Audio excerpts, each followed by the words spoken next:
welcome back to the Good News channel, where I'm going to be bringing you some of the most positive news articles that I've been able to find over the past month. And hopefully I'll be able to bring this to you at least once a month. But kicking things off, we've got the green sea turtle. They have been reclassified by the IUCN as least concern from critically endangered, I think it was. So yeah, that's pretty good. We've got an article here. After decades of protections, green sea turtles have been saved from the brink of extinction. And yeah, see, we've got a little photo here of the green sea turtle munching away in some seagrass, which is pretty cool. For more than 40 years, green sea turtles teetered on the brink of extinction around the world. Their numbers decimated by commercial hunting of the animals for their meat, harvesting of their eggs, and destruction of their nesting beaches. As seaside developments took over coastlines, many have been fatally ensnared in fishing gear or choked by drifting plastic debris. Yet despite these threats, decades of persistent conservation efforts have slowly helped reverse the species decline.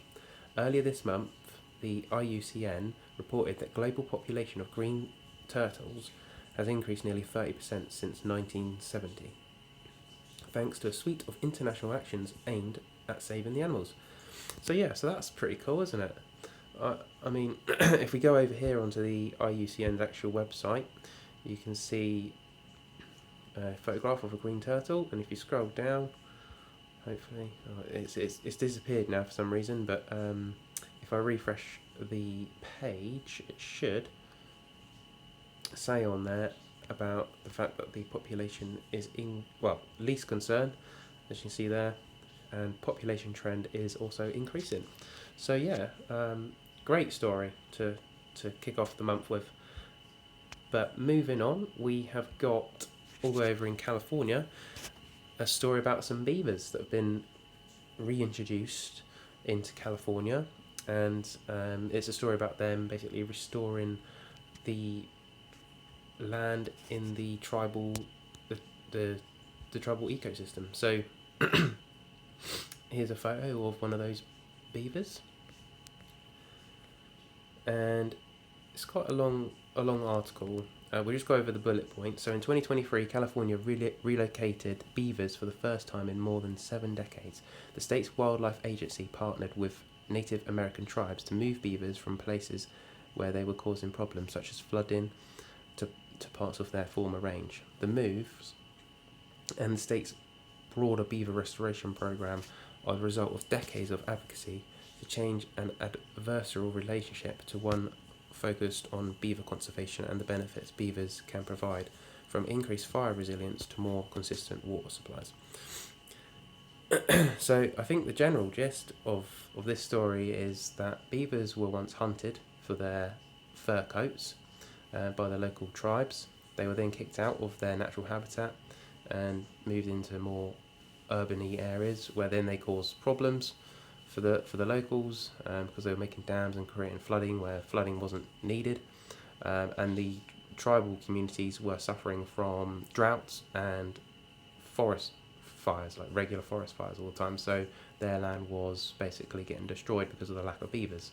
So that's why they are working on bringing the beavers back, where they create the dams. Then the dams flood, that pulls into the surrounding forest land, which dampens the soil, keeps it moist, and also prevents forest fires from happening.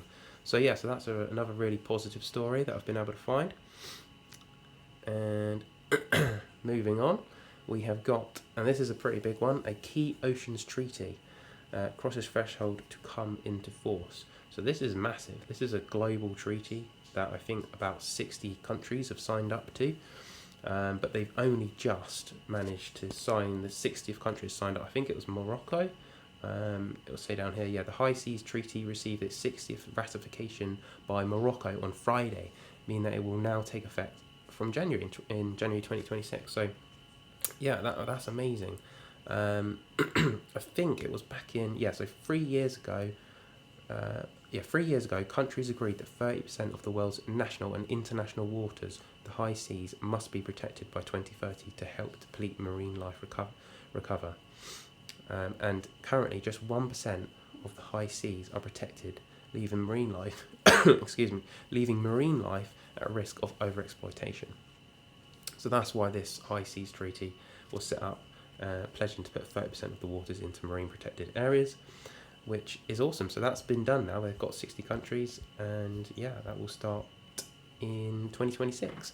And just to go off the back of that, a really positive story that I've been reading about in David Attenborough's new book, Ocean, by David Attenborough, and I've just got the book down here, it's Colin Butfield. They were talking about this reef in Cabo Palma, which is on the east side of Mexico. And it's a really good story, a massive success story, which I think relates to the High Seas Treaty, whereby this village in Cabo Palma previously had a thriving reef where they would have sharks, whales, thousands of fish, coral, everything.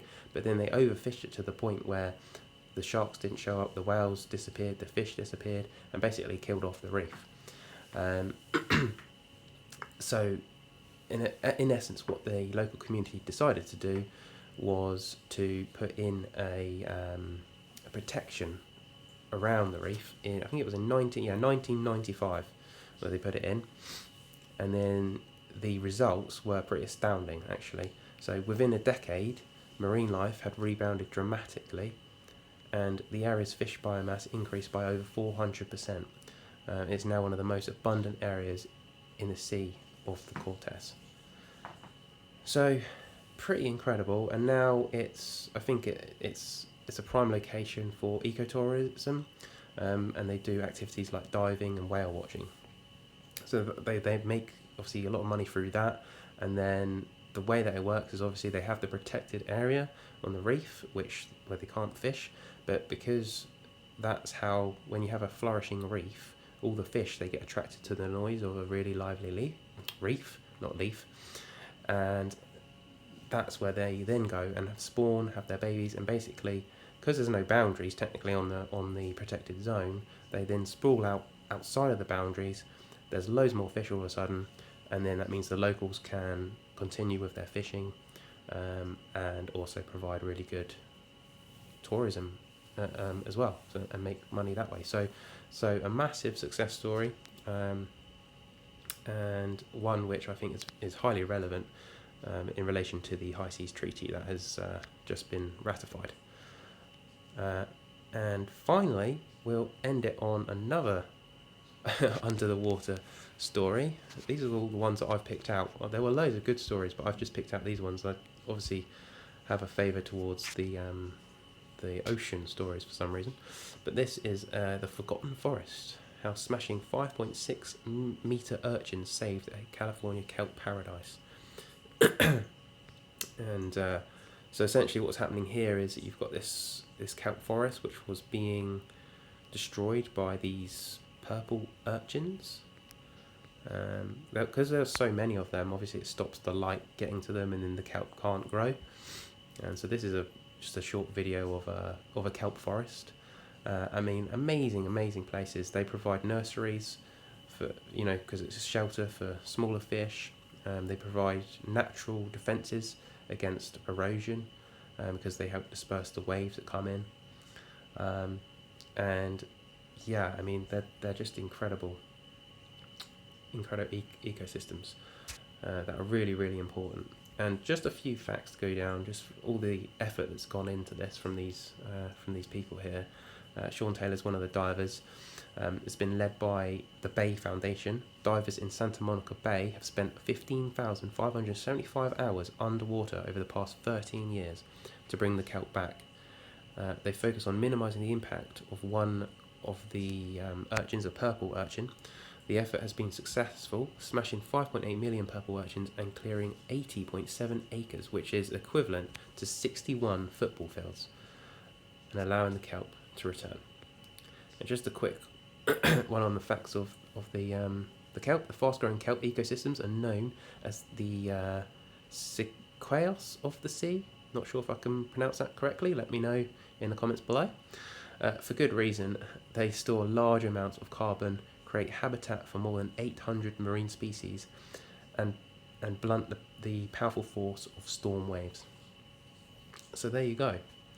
That's pretty much what I said, I think. But anyway, that's it, guys. That's it for this month. My aim is to try and do this at least once a month to bring you some of the most positive news that I can find out there. And yeah, if you've got any ideas or if you come across any really good stories, send them through to me and I'll highlight them in the next video. But for now, that's it. Thanks for watching. If you liked it, drop me a comment, hit the like button and subscribe so you don't miss the next video.